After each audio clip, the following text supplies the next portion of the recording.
ഇന്ന് പരിപ്പ് രസം ഉണ്ടാക്കാം.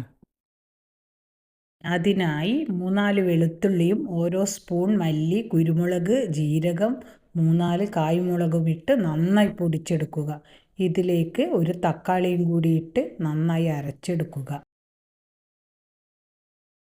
ഒരു ചട്ടി അടുപ്പിൽ വെച്ച് അതിൽ കടുകും കറിവേപ്പിലയും കായ്മുളകും ഇട്ട് ഫ്രൈ ചെയ്തെടുക്കുക. ഇതിലേക്ക് ഒരു സ്പൂൺ കായവും അരച്ച് വെച്ച മിശ്രിതവും തക്കാളിയൊക്കെ ഇട്ട് അരച്ച് വെച്ചതും ചേർത്ത് നന്നായി ഇളക്കുക. നന്നായി ഇളക്കി അതിൽ വെളിച്ചെണ്ണ തെളിയണം.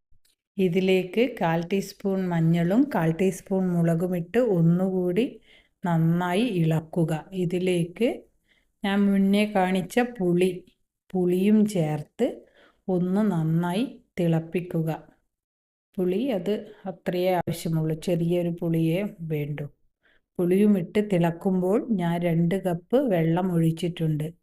നിങ്ങൾക്ക് ആവശ്യമുള്ളത് ചേർക്കാം.